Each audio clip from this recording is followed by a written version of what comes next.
Mga bangkong naapektuhan ng Bagyong Santi bibigyan ng tulong ng Bangko Sentral ng Pilipinas. Ang detalye mula kay George Bandol. Magiging maluwag pansamantalang Bangko Sentral ng Pilipinas sa mga bangkong naapektuhan ng Bagyong Santi. Sa bisa ng regulatory relief ng BSP, binigyan ito ng pagkakataon ng mga bangko na makabangon mula sa pinsalang idinulot ng bagyo.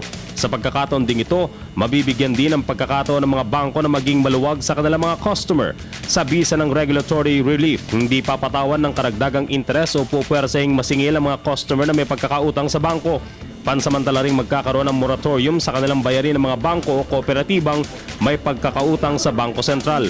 Partikular na nasa ilalim ng regulatory relief ang mga bangko sa mga lalawigan ng Pangasinan, Isabela, Nueva Vizcaya, Quirino, Aurora, Bataan, Bulacan, Nueva Ecija, Pampanga, Tarlac, Zambales, Laguna at Rizal. Dati nang nagkakaloob ng regulatory relief ang BSP sa mga bangko at kooperatiba na naapektuhan ng mga nakaraang bagyo tulad ng nagdaang Sendong, Pedring, Mina at Huaning noong 2011 at ang mga bangkong naapektuhan sa nakaraang habagat, Bagyong Helen, Hener, Pablo at Quinta noong 2012 at noong nakaraang Bagyong Labuyo, Maring at habagat sa unang bahagi ng 2013. Sa ilalim ng regulatory relief, binibigyan din ito ng tungkulin ng mga bangko mula sa mga naapektuang lugar na bigyan ng financial assistance ang kanilang mga naapektuang empleyado hiwalay sa mga benepisyo sa ilalim ng Fringe Benefit Program.